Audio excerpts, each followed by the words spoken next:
حضرت آدم علیہ نبینا والی صلاۃ والسلام کی اللہ تبارک و تعالیٰ نے جب تخلیق فرمائی، اللہ کی شان دیکھیں، اللہ نے حضرت آدم علیہ السلام کو مٹی سے پیدا فرمایا، اور جب ارادہ فرمایا کہ حضرت آدم کو پیدا کرنا ہے تو حضرت عزرائیل کو یہ حکم دیا کہ زمین سے مٹی لے کر آئے۔ جب یہ زمین سے مٹی لینے آتے ہیں تو زمین کی جو اوپری پرت ہے، جتنی پرت تھی مٹی کی، لے کہہ لیں، لیئر کہہ لیں، وہ ساری ان کی مٹھی میں آ گئی۔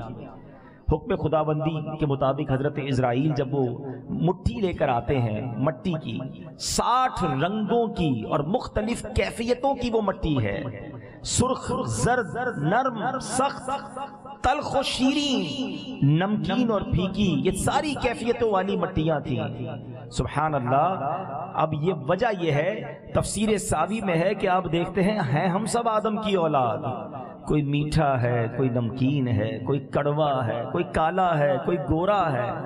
یہ زمین کی اس مٹی کی مختلف کیفیتوں کا اثر ہے کہ سب ہیں اولاد آدم، مگر اولاد آدم میں مختلف کیفیتوں کے لوگ ہیں۔ حضرت آدم کا جب پتلا بنا دیا گیا، جنت کے دروازے پر اسے رکھ دیا گیا، فرشتوں نے پہلی بار ایک ایسی مخلوق دیکھی جو اس سے پہلے نہ دیکھی تھی۔ تو فرشتوں نے آپس میں بات کی کہ اگر اللہ نے اس کو ہم سے افضل قرار دیا تو ہم پھر بھی رب کی بات مانیں گے۔ شیطان کہتا ہے، جو معلم الملکوت تھا، جو فرشتوں کا بھی استاد تھا اس زمانے میں، اللہ کی بارگاہ میں شیطان کا مرتبہ کیا تھا؟ وہ عزازیل کہلاتا تھا۔ لفظ شیطان تو بعد میں ہوا نا، ہے جنت کا خزانچی رہا، فرشتوں کا استاد رہا۔ اور شیطان جب اللہ کی بارگاہ میں فرشتے پیش ہوتے تھے تو وہ اسی لائن میں نوری مخلوق کے ساتھ کھڑا ہو کر رب کی بارگاہ میں حاضر ہوتا تھا۔ اتنا بڑا مرتبہ تھا اس کا۔ علماء کہتے ہیں زمین پر کوئی حصہ باقی نہ بچا جہاں شیطان نے سجدہ نہ کیا ہو۔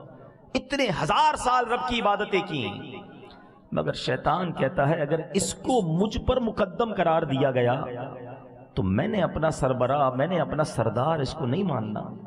اور شیطان نے حضرت آدم علیہ السلام کے اس مبارک جو ابھی جس پہ روح نہیں ہوئی تھی، جو مٹی کا پتلا تھا، اس پر تھوک دیا۔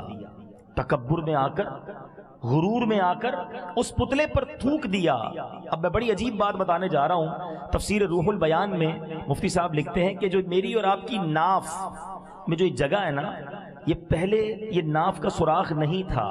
اللہ نے جو کمپلیٹ حضرت آدم کا پتلا بنایا تھا وہاں یہ ناف کی جگہ نہ تھی۔ یہ وہی جگہ ہے جہاں شیطان نے تھوکا تو اس مٹی کو وہاں سے نکال دیا گیا۔ مگر اس مٹی کا ہوا کیا؟ اس مٹی سے کتا بنایا گیا۔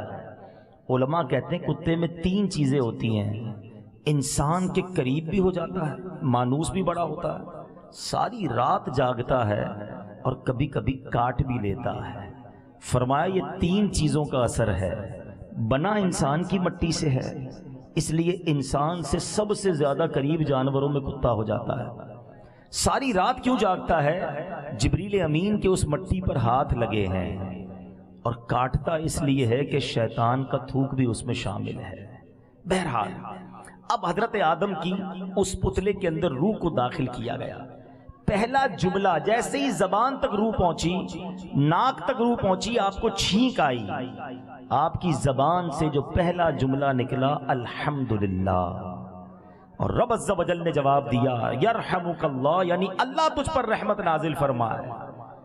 اب فرشتوں کو حکم دیا گیا کہ حضرت آدم کو سجدہ کرے۔ اب یہ بڑی یونیک بات ہے کہ یہ سجدہ کب ہوا تھا؟ یاد رہے یہ کوئی 2 4 5 منٹ کا سجدہ نہ تھا، یہ جمعہ کا دن تھا۔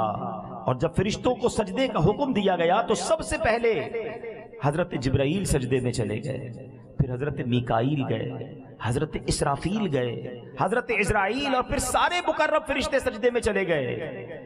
یہ جمعے کے روز وقت زوال تک، وقت زوال سے لے کر عصر تک کا سجدہ ہوا تھا، فرشتے سجدے میں رہے، مگر ابلیس نے انکار کر دیا۔ عبادت گزار تھا، خوبصورت تھا، مرتبہ بھی تھا، درجہ بھی تھا، فیم بھی تھا، سب کچھ تھا جو دنیا میں جس کے پیچھے لوگ بھاگتے ہیں. یہ کائنات کا سب سے پہلا انسیڈنٹ ہے. یعنی یوں سمجھیے کہ کائنات کے اس انسیڈنٹ کے بعد رنگ ہی بدل گیا دنیا کا. اللہ کا دشمن وجود میں لے آیا, اللہ کا دشمن سامنے آ گیا, اور شیطان نے اللہ سے دشمنی کا اعلان کیا, اور پھر اس کے بعد یہ سارے معاملات آگے بڑھے. مگر سیکھنے کو کیا ملا کہ تکبر یہ اللہ کو کتنا ناپسند ہے. صلو علی الحبیب صلی اللہ تعالی علی محمد. مجھے اپنی اور ساری دنیا کے لوگوں کی اصلاح کی کوشش کرنی ہے.